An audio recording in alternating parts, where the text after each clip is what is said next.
How you been though? Everything cool? Yeah, man. Just recharging my battery before I go back to work. Right, You right, see, there's right. a Yeah. story floating around, man. They talking about they closed in 37 schools in the city.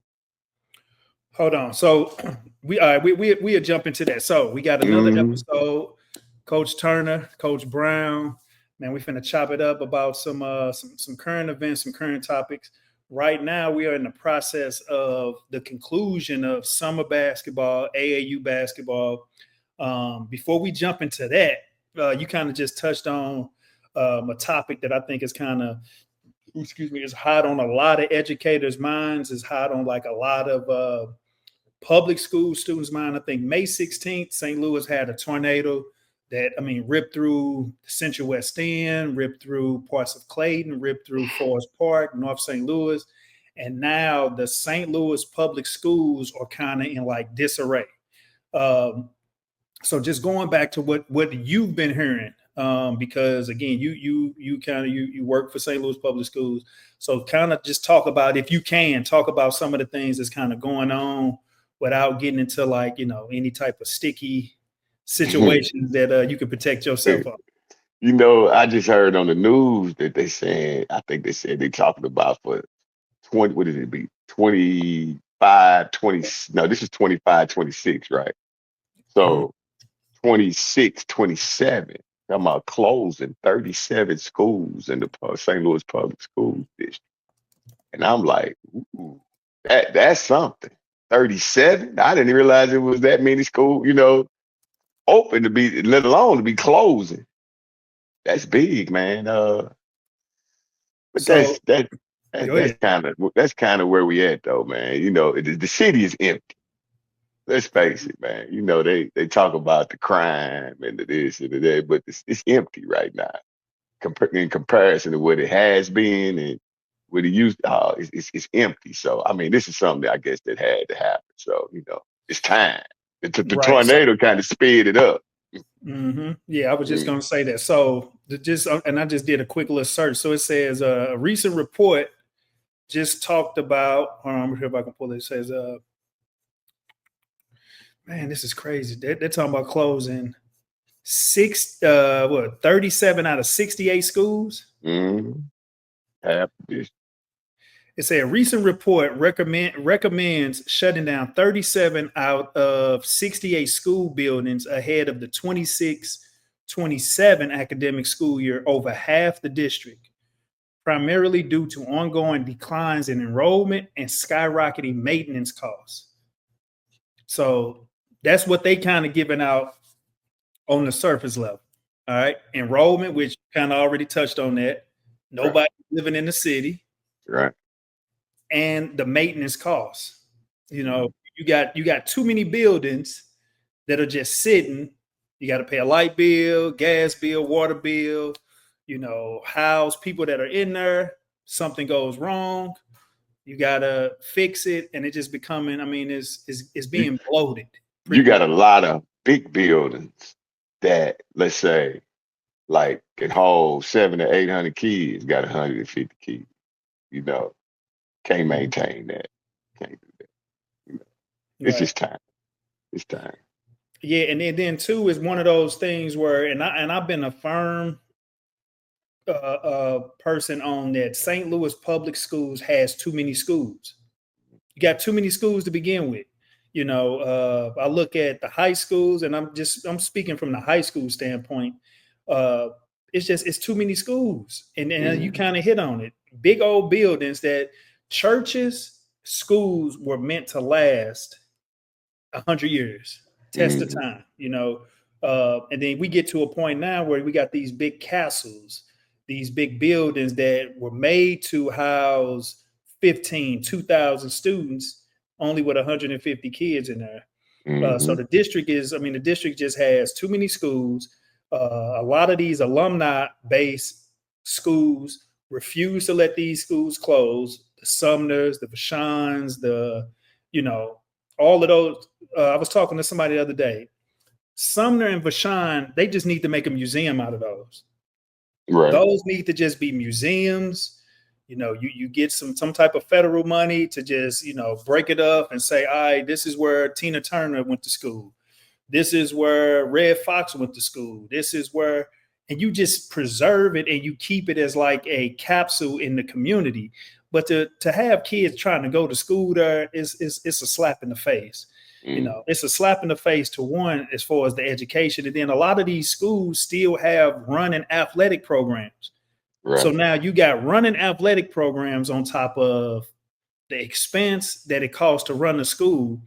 And you steady throwing money into these programs that is like, and no disrespect to those schools, but at the same token, St. Louis Public need to have one school representing them, get the best of the best. And we have freshman team, JV team, varsity team, 30 players from all of the best schools, north, south, probably a north side school, west side school, south side school. Give me your best athletes. You saying public schools in the city? So I'm picturing this in my head, because right now you got Vashon and Roosevelt, I think, that are really the two open enrollment schools where, you could just, it's just we have in school. It ain't no type of special programming or, because I think like Sumner has some type of special program in there. I don't think it was just a regular. But that's my point. All of the schools need to have a special program. You know what I mean? Like why outside of the magnet program? You got the magnet schools. But even what I'm saying, even with the magnet schools, it needs to be whatever they doing at the magnet schools, put that in a Vashon, put that in a Sumner, put that in a. It shouldn't be a situation where a kid leaves one school and goes to another school and the curriculum don't align. What are we doing? This is one district. Math 101 should be the same at all of the schools. I agree. English lit should be the same at all of the schools. Now the question needs to be, all right, at what pace are you teaching it at this school? At what pace are you teaching it at this school? So if I leave a Vashon and I end up at a Roosevelt, all I need to just know is we stopped off on chapter 3 when I left Vashon. Now when I'm at Roosevelt, we're on chapter 6. It shouldn't be broke up to where we're on a whole nother book at this school. We got a whole nother program at this school. Like it shouldn't be like that. And I think, the people that in charge, and, I got a couple friends that, that are heavily involved in the school district, that's on the board, that's around. And it's just kind of like, if you in it, it's hard to make sense of it. And a lot of it is just common sense. I mean, not to get all, off topic and being political with it, but it's sad that it's going this route for the city schools, the city students.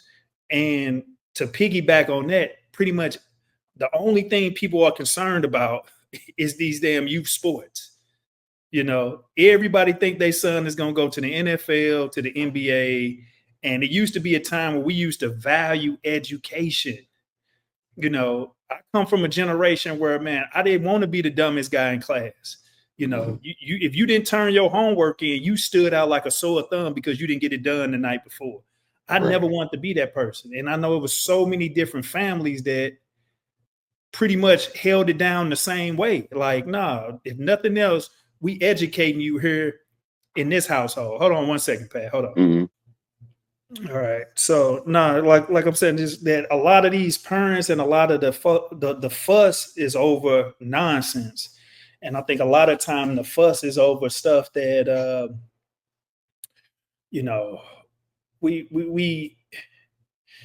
we spend too much time wanting other people to educate our kids and trying to hold people accountable for the things that's whether that goes right or goes wrong with your kid, as opposed to looking yourself in the mirror, putting the onus on yourself first and foremost.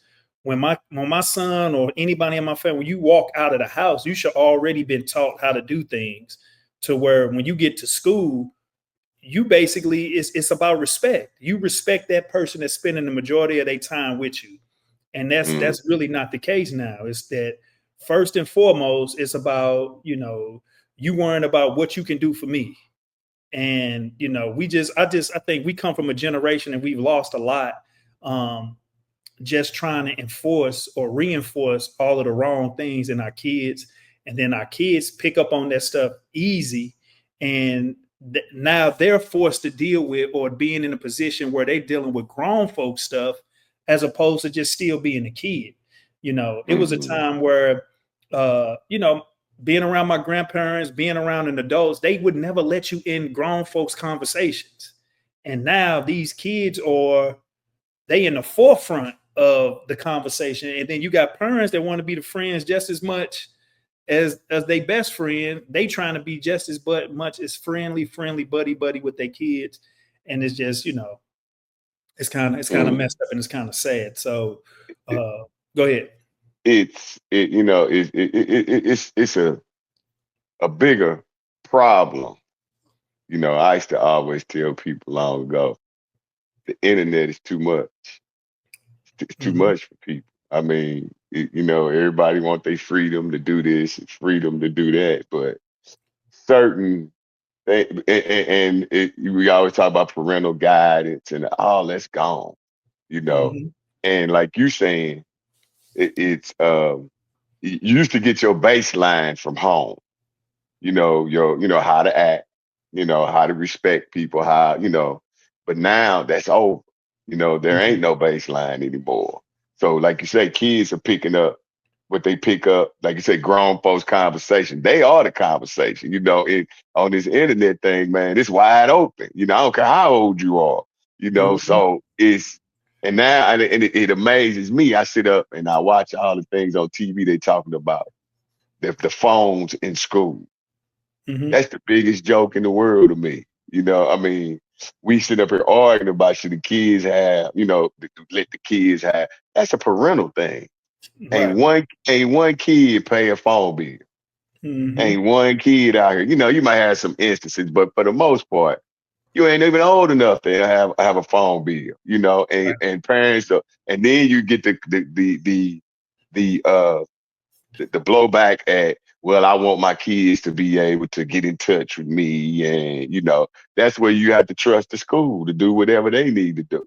I've been in situations where we've had we've had second and third graders go in the bathroom and call a parent and say, the teacher is doing woo, woo, woo. And the parent come blow back talking about, why is this happening and why is that? And I'm like, come on. So, I mean, it got to be a change. It got to be a major change in the way if anything is gonna change, which I don't foresee happening. But it is what it is. Something I thought about though, man. And just tell me what you think about this. To solve the phone issue, as far as school parents want to know what's going on with their kids, I wouldn't be against putting cameras in the classroom. Put the camera in the classroom. You know what I'm saying? Because a parent is quick to say, little Timmy didn't do this. Little Timmy didn't do that. When the teacher come back, you could she could see on her phone what little Timmy is doing in the classroom. And that's on all levels, from preschool all the way up through high school. I mean, where we hide?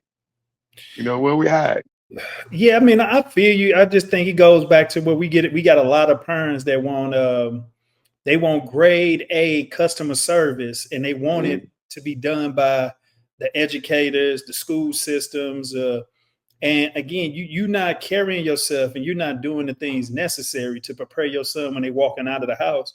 I mean, rules are rules. Standards are standards. They're there to protect you. It's a reason that we don't have certain things that go on, and somebody had to put a rule in place for that reason. Whether if it's for perverts, crazy kid, like all type of stuff. Like is reasons for that. I think it's going back to what you kind of hit on, the trust factor. We running into a situation where nobody is trusting anybody. Even in the profession that we're in, coaching, you got people right now that still refuse to trust the coach. They want to be able to dictate and say and do everything necessary for their child without the lack of experience in how it goes. Did you go through this? Everybody Is your wants first something. child going through this? Is your second child going through this? The first child that y'all had that went through this, it didn't work out, and you coming right back with the same mess with the second child? But it's Right. like It's this. no trust. I want something from you, but like for instance, you know, you got a parent and kid. I want a scholarship. I want, you know, the opportunity to go to school, you know, but I want it on my terms. You know, it's not like, say, for instance, I'll say this. We lay down a program for your child as a freshman. That would be what? Really 4 summers. You know, your 8th grade year that summer, freshman year summer, sophomore year summer, junior year, senior year summer. If you follow the program, let's see what result you'll get.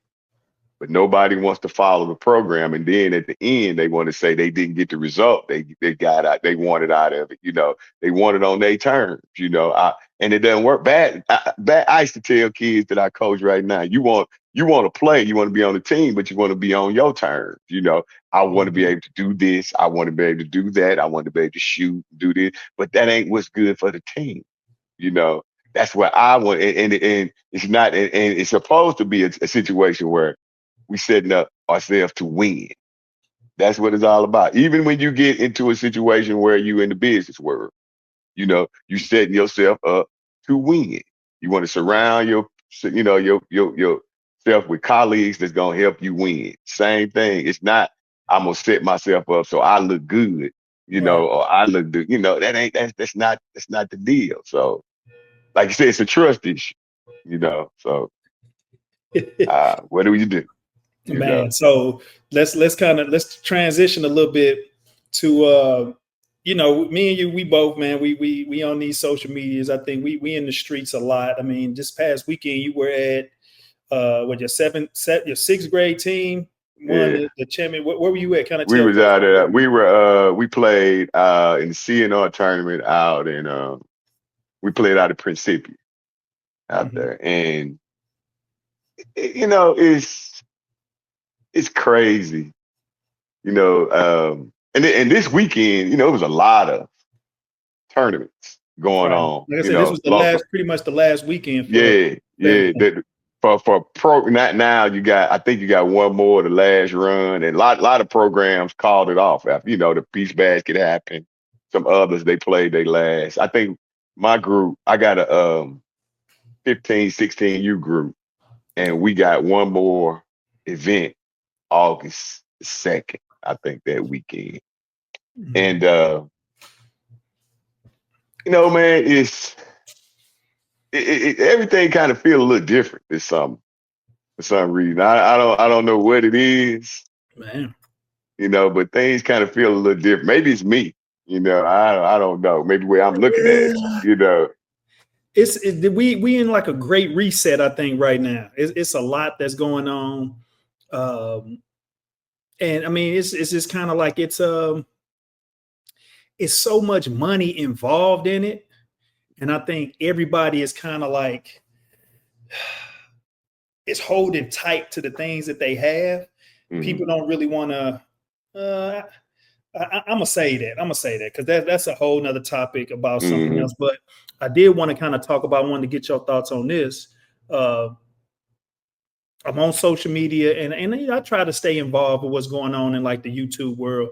So I'm gonna play this. Tell me what you think about this real quick, and then we kind of get a little conversation going. So this say, all right. So I'm gonna play this. Hopefully everybody can see this.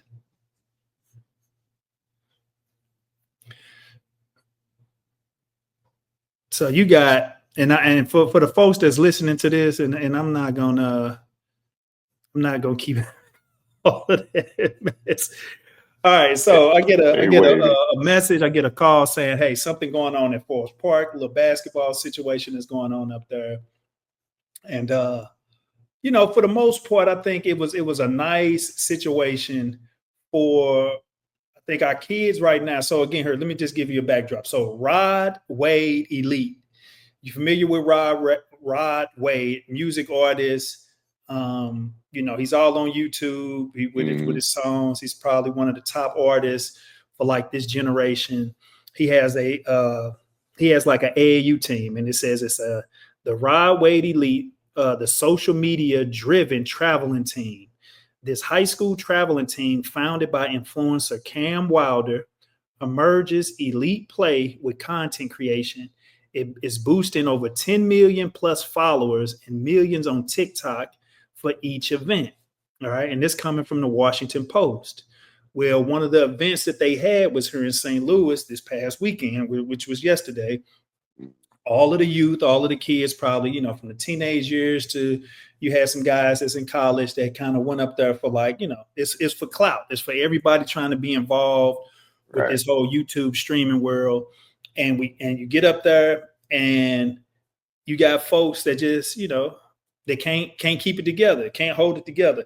The problem that I'm most upset about is, you know, we constantly want things for the youth. We constantly say that youth don't have nothing to do. We have an opportunity for them to, you know, meet some folks, have some fun. And then you got people up there that just can't figure it out and can't get it together.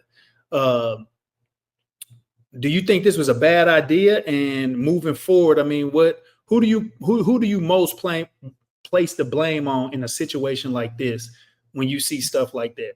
This is kind of like, remember a long time, well, it wasn't that long ago, I guess, but remember when they had this phenomenon of the flash mob, you know, people meet up at this place and, you know, and that I look at that as a flash mob where they pump that up on the internet with no boundary, supervision, nothing. Everybody just show up there.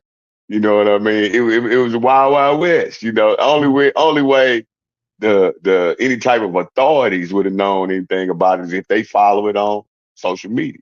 Right. You know, so it wasn't like they had to get a permit or anything like that. I hate that it happened up there because people waited for so long for them to get them courts up there like that, you know, and talked about it. Then some dumb stuff like that happened, you know, give it a bad name. First thing people want to say is they shouldn't have had the courts in there anyway. You know, they're going to mess it up for everybody else, you know, that kind of situation, you know, but it's another situation where I say to man, the internet is too much, man. Too much, man. You know, I'm to the point where I feel like that the internet you got to put age restrictions on those social media platforms. Like it shouldn't be no reason that my 13-year-old is just free to just scroll and watch and see any and everything that come up on the screen without any type of context of let's hey, be man, real. that's fake. Let's That's stop real. Don't do for that. a minute. Let's be real. People always say they want their kids to have their phone for safety, right? So you can't tell you that they got phones that you can have a phone and don't have no internet on it. You know what I'm saying? Oh, you finna start something with that. Yeah, you know what I mean? So what are we talking about? For real, what are we talking about here, man? You know, because like you say, somebody 12, 13-year-old child knew about that event, went up there unsupervised, you know what I'm saying? And here we are, you know, and first thing, well, you know, gotta have something, you know, that's supervision, man. Ain't no way. I think about how I grew up. We ain't had no pager, no phone. Your mama said, you better not go up so and so and so and so, and you better be here. And if you what, she gonna check to see if you there. And if she didn't check, she knew somebody over there that was gonna check. And you know what I mean? Checks and balances all the way through. You know, now they got everything. Phones, like people still don't know. They don't know where their kids are. They don't know what they're doing. You know, so now what are we talking about here for real, man? It's like you said, it's simple. And you kind of hit on it to where they go up to these places to fight. Yeah. You going up there to meet up with somebody to fight. And they ain't even fight.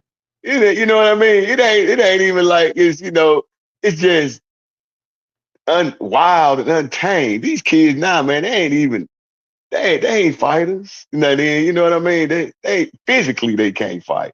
Yeah. They not hand-to-hand kids. I mean, it puts a premium on, in my opinion, it puts a premium on good coaching. If you got a good coach that's in your ear, that's on you about just being a great person, a great man, a great woman, like that's half of the battle right there. I think if we have more of those type of guys and more of those type of girls or women that's trying to pour into the kids just about what life is going to be like if you choose to make that decision on doing something silly like that, watch what's gonna happen. We got Listen, so many let's failed athletes let's that's be let's be honest. Let's be honest, BT. go ahead. Is that what people looking for? You know what I'm saying? Is I that mean, when I when don't when think when when they pick when they picking an AAU team, when they picking this, when they picking a school for their kids to go to, is that what they looking for? I ain't so sure. I no, ain't so I sure. think what people are looking for is and it's just like it's one of them, it's like that dopamine hit. Like that phone, that scrolling, that double tap, that like, that comment, that follow, that subscribe, it give you that dopamine hit. And everybody is trying to get that. Everybody is trying to like, ooh, I want that, I want that, I want that. Mm-hmm. And it may not come from the person that can mean that means the best for your child or even for your family. You Mm-hmm. know, it's coming from somebody who might not mean or might not have the best interest at heart for you, but he's giving you that attention, that Mm-hmm. dopamine hit, that so and so, man, he doing good. Oh man, he dunking. Oh man, he hit 30 on these folks. He get so now you got a whole bunch of grown men that's chasing up with for validation from some Mm-hmm. kids, and parents see that, and so they look at somebody like me or you, or like some of the good ones, because don't get me wrong, like it's some amazing, good, high quality coaches out here that may not get the shine on a regular day-to-day basis because we're always looking at the win-loss record. Uh, Mm-hmm. uh, who did they blow out? Who did they lose to? What their uniforms look like, what they shoe game look like, and we all over the place. And to go back to your point, yeah, a lot of these parents they want that attention. And when you don't give that person that attention, or that attention is not coming from what they deem to be the head coach or the coaches from the team, then it's a problem. That's why you're getting so many kids that put themselves in the transfer portal, because these coaches are not giving you the attention that you need your freshman year, your sophomore year. Like, dude, you a freshman. Why would I have to be giving you all this attention? And so now we're in a world of, you have to continue to recruit your own kids. And Mm-hmm. that's is making the game kind of watered down and kind of making it look bad. So Mm-hmm. just to get off this subject real quick. So you're saying that the internet is the cause for most of this mess, and it needs to be some type of parental Something, advisory or something that something, needs to stop with something, this man. craziness with these phones. Something. You do think about. Remember, you had the rash of the internet. Everybody want to jump on the referee. You know, everybody want to beat up the referee, man. That's crazy. Yeah. I mean, the referee. And you know what? You were saying something about this weekend, and I was sitting at the gym, man, and just looking around. Because at Principia you got the 3 courts up and down, Mm-hmm. and my Larry Hughes situation. I think I've been there, man, almost. I've been there a year longer than I was at St. Mary's. So it's running up on 9, 10 years, that I've been doing that. And I'm just looking at how my my view has changed, how I'm looking at the kids now. I Mm-hmm. mean, I've seen so many kids, man, be spectacular on that middle school level and then disappear on the Mm-hmm. high school level. I mean, literally disappear. Yeah. You be wondering what happened to that kid. And I was explaining this to a parent of mine. He was concerned about his son. And I was explaining to him how everybody's journey is a little different. Mm-hmm. And his son, he's a smaller kid. And I was explaining to him how when we first started, the game was just going fast. He was trying to survive. Now he's at a place where he's seeing the game, and he sees plays that he can make, he can't make or whatever. But I was explaining to him, he's seeing the game now. That's progress. Now the Mm-hmm. next step is he gonna put himself in position to make certain plays and do certain things. So don't get frustrated, don't quit and say, well, I'm gonna go over here, and let him do this and he'll get to do that. Everybody's journey is different.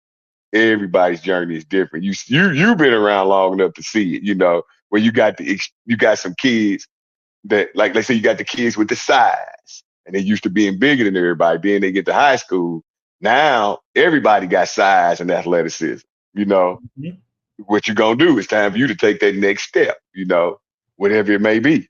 You know, so it's like I say, it feels different, man. I don't know what it is yet. You know, it No, no, feels real different. it's one of them things for me, and I think we can transition on to the next topic because I was reading somebody, one of the parents actually sent this to me. It was from the New Yorker, and it basically said uh,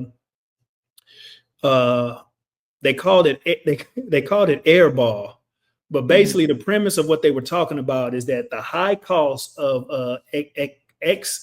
exclusivity of Mm-hmm. youth sports. So basically, what they're saying is that now we're at a stage now with basketball that basketball is like golf, it's like tennis, it's like fencing, it's becoming a niche, uh, uh, like a high quality sport, Mm-hmm. to where only the elite, the above elite, the people with money, the people with cachet, or only the people that can really that are benefiting from this whole global game right now. I Mm-hmm. think I looked at, even in that article, they said that youth sports is a $40 billion, either $40 billion industry within itself Mm-hmm. that is just garnering so much money, and they starting young, they starting young.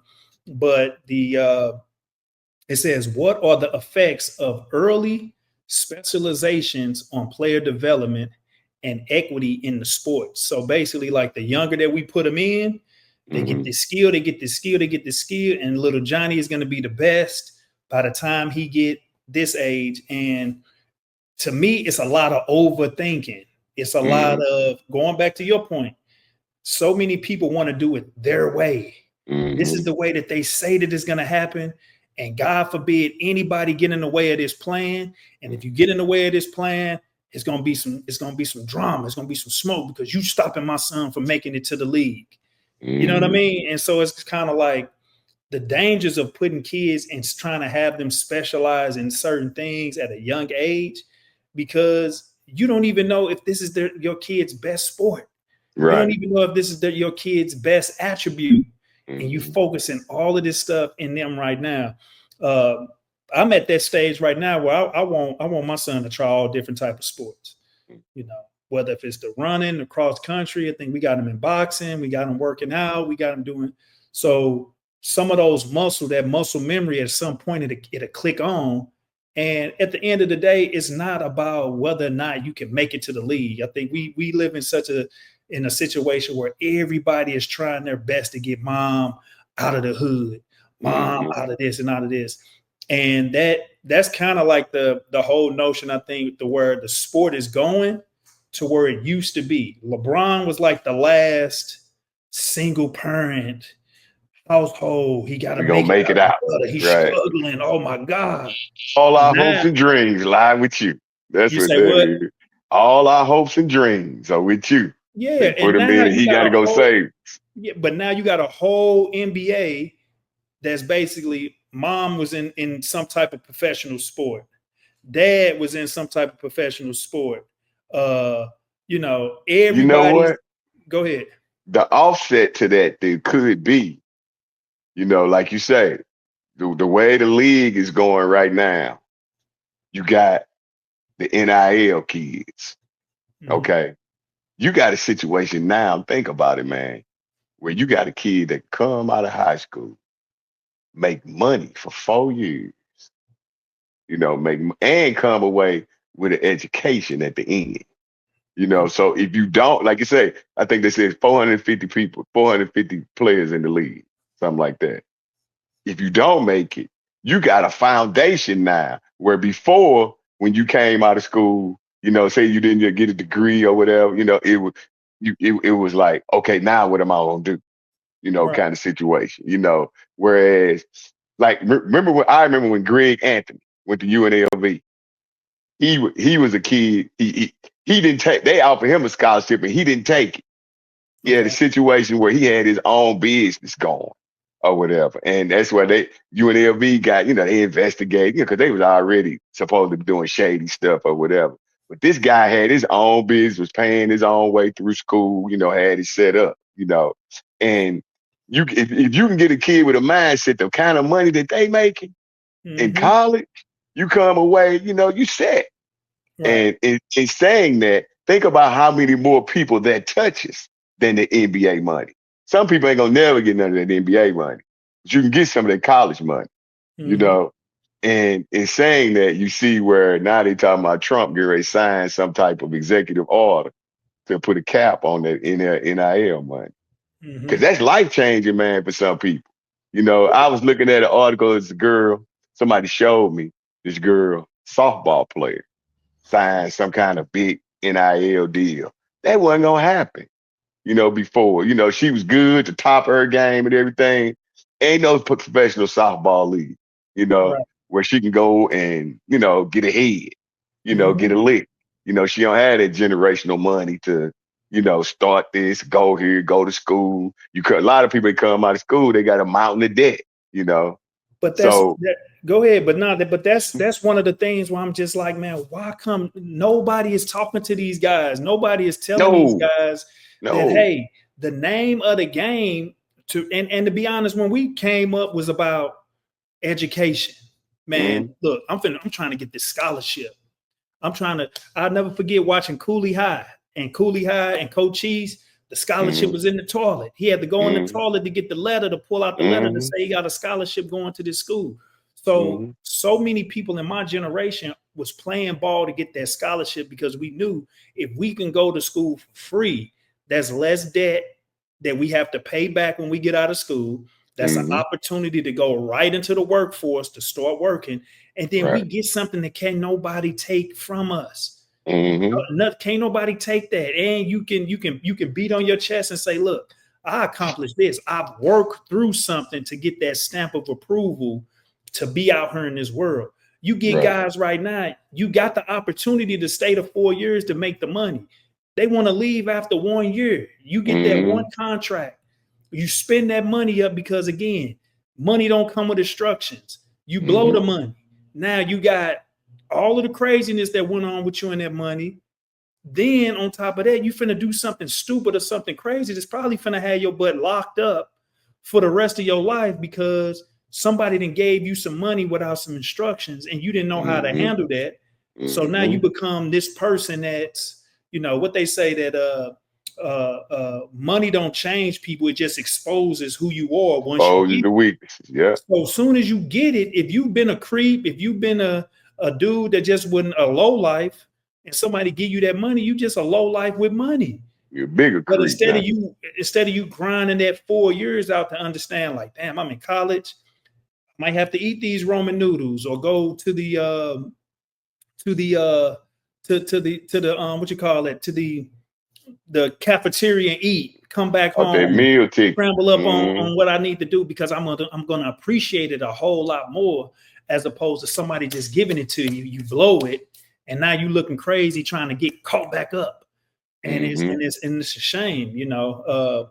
But again, like I'm just looking at the whole notion of where we are with college sports, youth sports, and what the NBA is looking for, trying to clean up the league versus how it was 10, 20 years ago when everybody was a single parent kid trying to come out and make it and get everybody out the hood.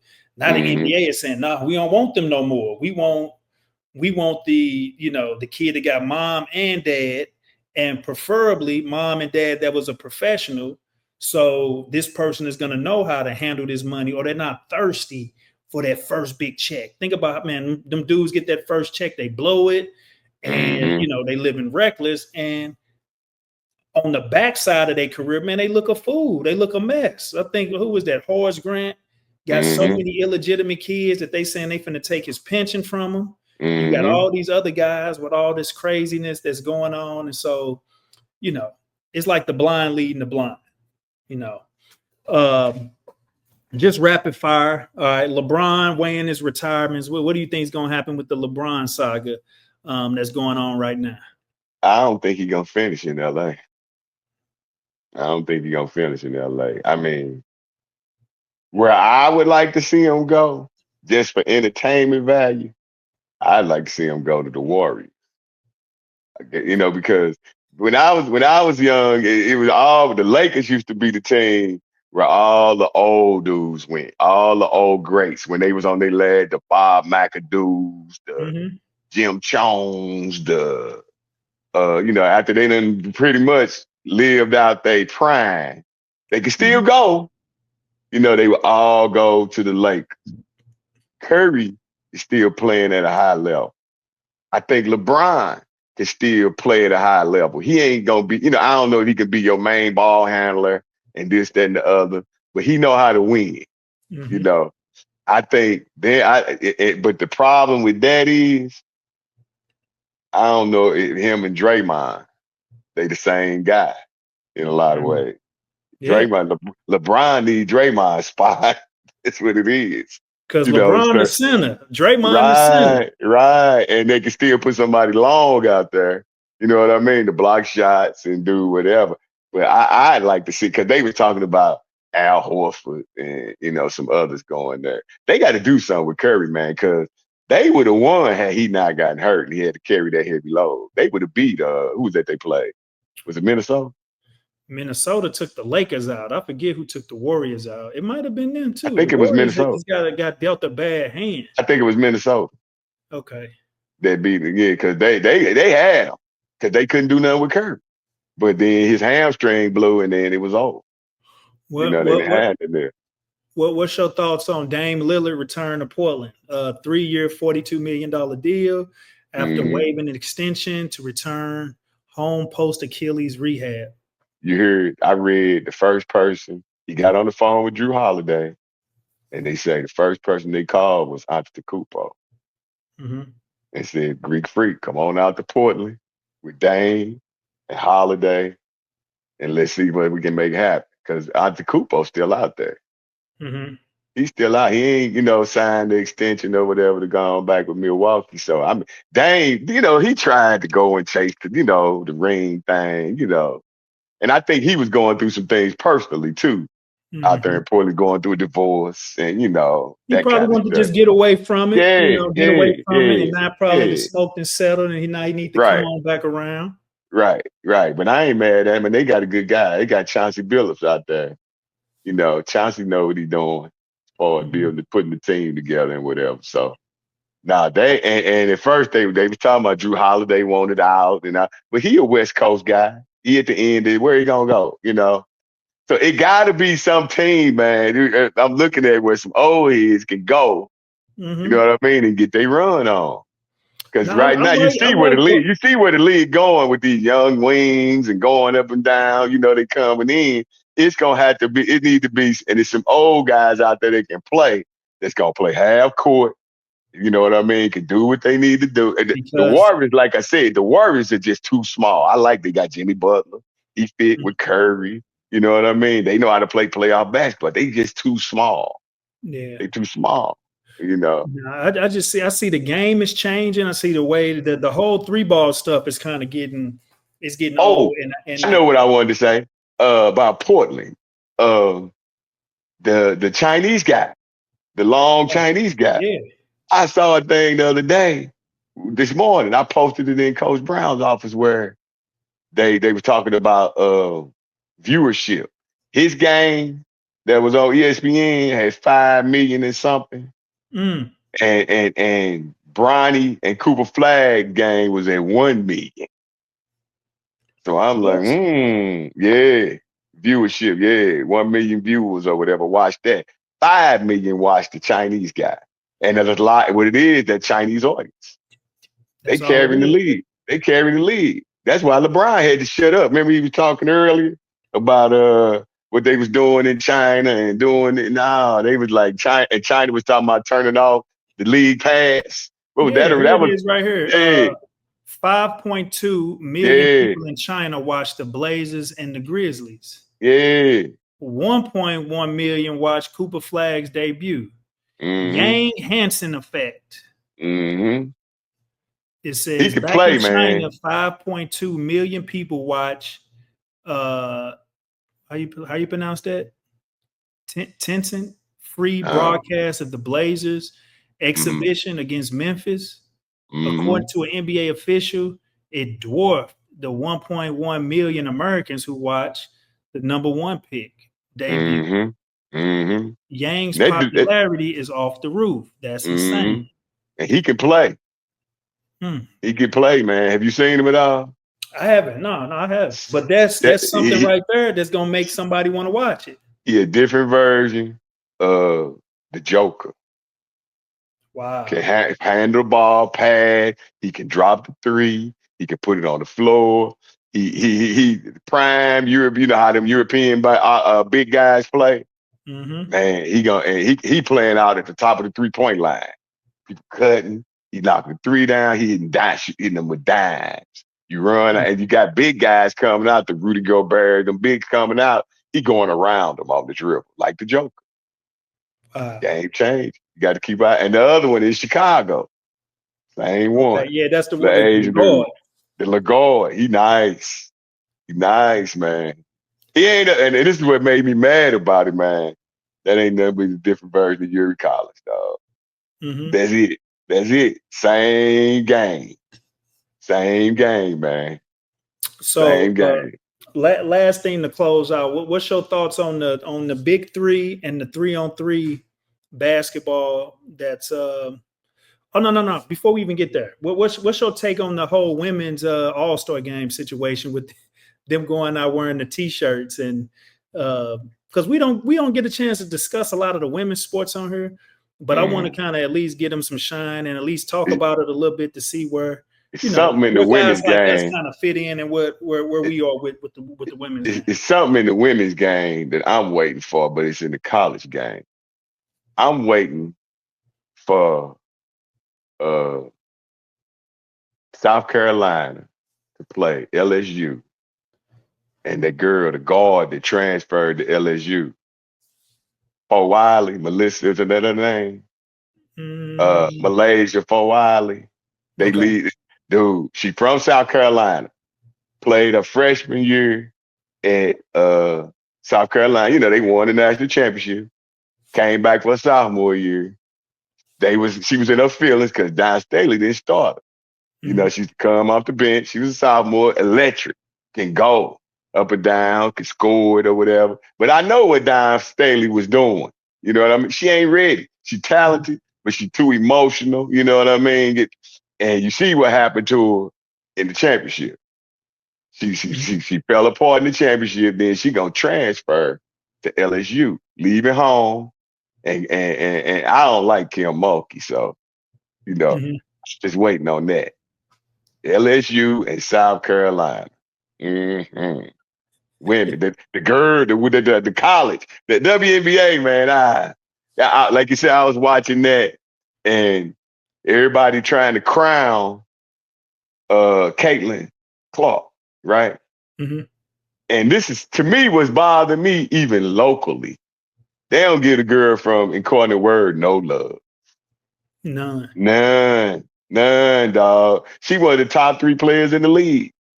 And been that for the last 10 years. One of the top 3 players in the league. Olympics, played well in the Olympics. No. Take it back. High school, dominated.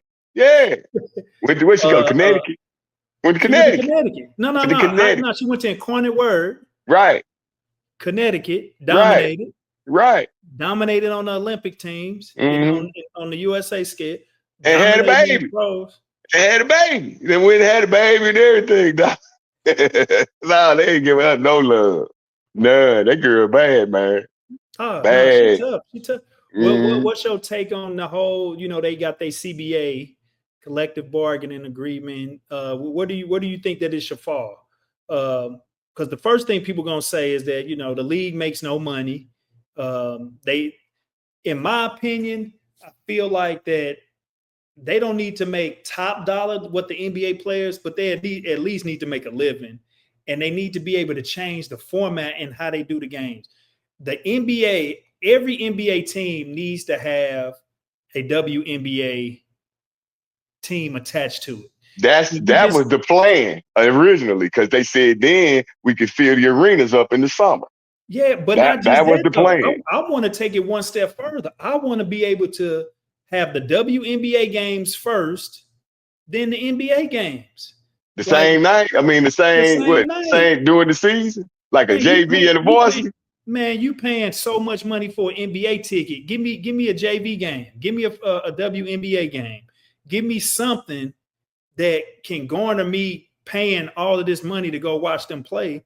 And there's no excuse. Or it needs to be a situation where every venue needs to have like a smaller venue. You know, maybe you're not able to make the venue that hold 10,000 people or 20,000 people. But within that facility, it needs to be something that can hold 2,000, 5,000. So you saying commit to the business plan, right? The business plan, commit. This is what we want to do, and commit to it. Right now, they just kind of whatever happen. We've put some little breadcrumbs out there. Whoever's the loudest on social media, then we'll start moving to get something changed. They've been saying it for the longest. You need to raise the hoop down. It needs to be a 9-foot hoop. You know what? They and this has killed me. I said that a long time ago. I said it on my little play, Coach Brown. Man, I got some blowback. You know what I mean? But this is my thing. It's the same blowback they got when they made the ball small. And now look at it. Exactly. They were like, I want to play with the big ball. I was like, come on. You know, it's physically, the physics ain't the same. You know, the physics ain't the same. So I get it. You know what I mean? But I think think more of an exciting game. Like I agree. If you find a girl coming down the lane and she dunking on somebody, and then they like, nah, it's a different game. You like you said, you already got the ball that's smaller. You know what I'm saying? And whatever that needs to happen, it just needs to happen so that the women are winning and not trying to be like, oh, I want to be just as good as them, or I want to be just because if you go on that route, the game is going to be extinct. It's not going to be a WNBA because nobody goes to the games. Have you been to a WNBA game? I have. Okay, I went to one. I went once. I was in Indiana. All right, so you went to an Indiana game, jam-packed, fever, probably like 10,000 people, right? Right. They the only ones that's selling tickets. You go to another game, and they play in the NBA arena down there. They play in the big arena, you know. But the optics of it, think about it. Even when you look at all of these different setups, man, I'm a big wrestling guy. If you got the hard camera on the court, it don't need to be seats behind the hard camera. All of the seats need to be in front. So now when you watching the game on TV, that was the whole knock with the XFL. When you go see other people play, man, ain't nobody there. You come to a St. Louis Battlehawks game, the lower bowl is full. Yeah, the lower bowl full. But they not selling the top. Nah, y'all all finna sit down here and we're gonna pack this joke out. Why come you can't do it for them? You know, so you know, that's why they pay those folks the big bucks, man. We just over here just chopping it up, talking about it. But nice conversation. Hopefully we tackle some nice good subjects, man. Nice good talk for the most part when it comes to current events, trending events. So if you haven't, make sure you like and subscribe to this channel. We right at 7,000 subscribers, reached 5 million video views. So shout out to everybody that's been like or watch one of my videos. Appreciate everybody for that. Yeah, let's just make sure we keep this ball rolling, man. Use promo code Coach Turner for $20 off your first purchase. Team SeatGeek. Excuse me. If you haven't been to any shows this summer, man, we got, and go over there to SeatGeek, check out, use that promo code, man, get $20 off. Go check out a good show. Take your lady, take your friends, take everybody on Coach Turner. And when we leave here, we got to make sure that you are grateful for every sunrise and thankful for every sunset. Guys, man, really, really do appreciate you guys tuning in, taking your time out to be here with me. This is Coach Turner, and I will see you on the next show.